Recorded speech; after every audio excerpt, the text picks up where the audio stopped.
Hi, I'm your host Vasco Duarte. Welcome to the Scrum Master Toolbox podcast, where we share tips and tricks from Scrum Masters around the world. Every day, we bring you inspiring answers to important questions that all Scrum Masters face day after day.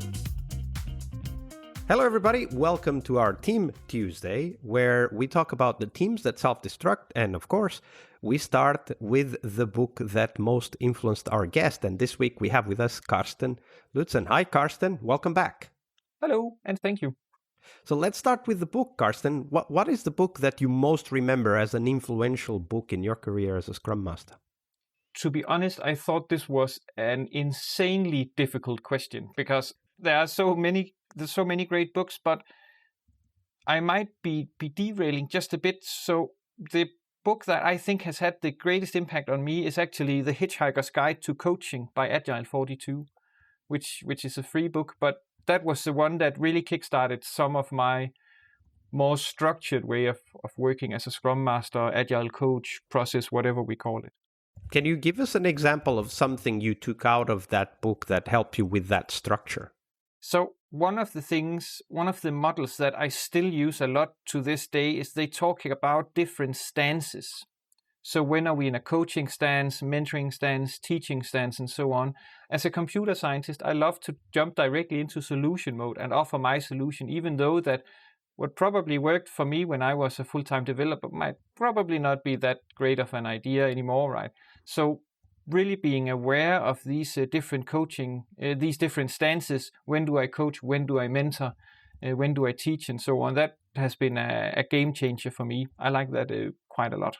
That's awesome. Definitely. We'll put the link to that on the show notes. Hopefully the book is still available for free for our listeners to get it and explore those insights that Carsten was referring to.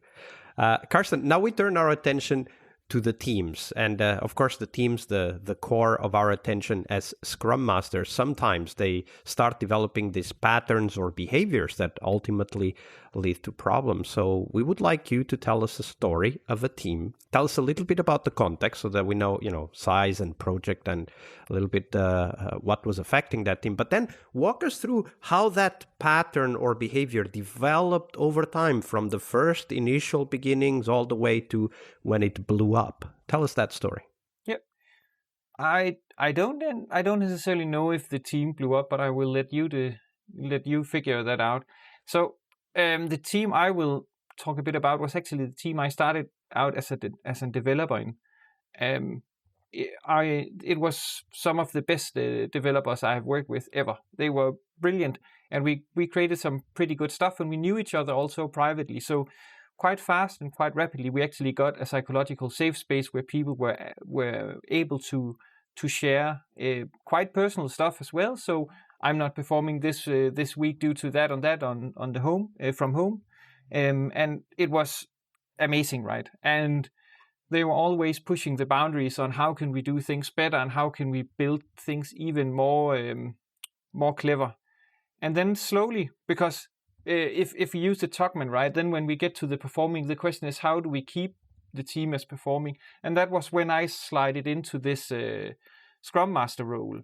And then slowly, to also, because the team were quite self-managed and really running their own show to a huge extent. So at one point, I also started trying to become a Scrum Master for another team, and that slowly moved me a bit away from the initial team, and that made it difficult for me to keep focus on or keep noticing where can we improve the process, where are we having waste in our process.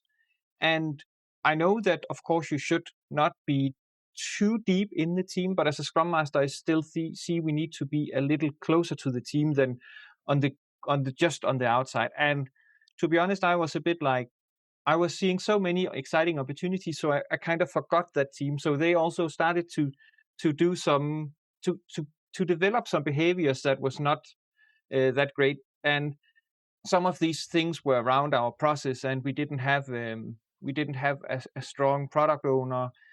Some of this was also about how do we ensure things flow through our workflow and we don't start a lot of stuff and don't finishing it.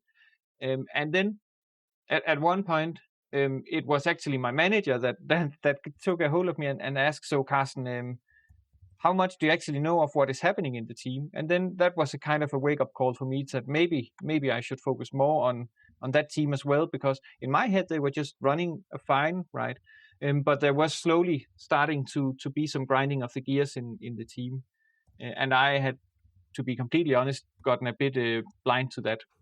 Actually, that's a great story, not only because it talks about those behaviors that are common in the team when nobody's looking at how the process works, right? So that was one aspect. And then the other thing, I think it's quite an insightful tale as to the impact of Scrum Masters being busy with multiple teams, right? Yes. So let's talk about that first, that Scrum Master being busy with multiple teams, because that's a very common tendency, and I would say temptation, even for experienced Scrum Masters, not only Scrum Masters in their first few teams like you were in this story, to kind of think like, I can work with multiple teams, it's okay, right? And they're probably being asked by their managers to do so, and it's easy to get into that.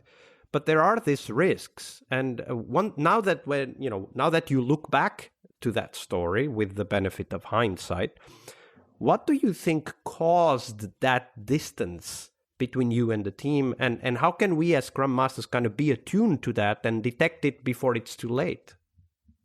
Yeah, so as you say, right, hindsight is always 2020.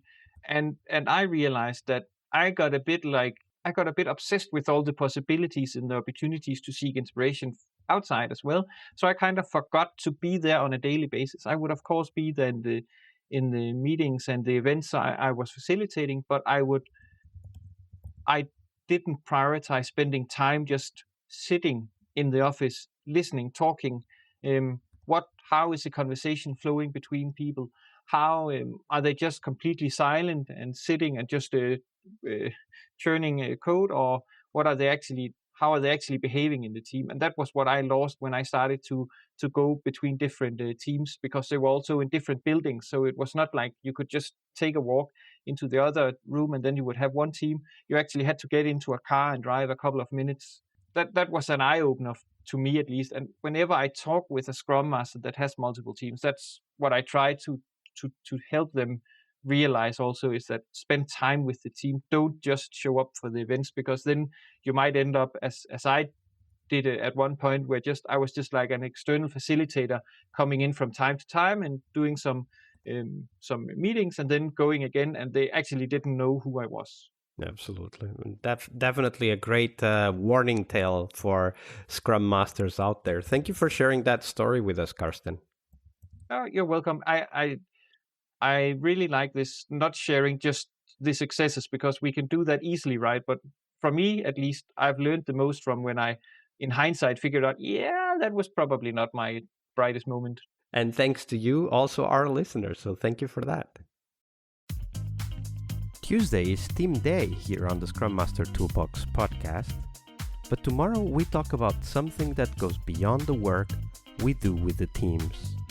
We will talk about how to lead change and what our guests have learned from leading and participating in change programs during their career. See you tomorrow. We really hope you liked our show. And if you did, why not rate this podcast on Stitcher or iTunes? Share this podcast and let other Scrum Masters know about this valuable resource for their work. Remember that sharing is caring.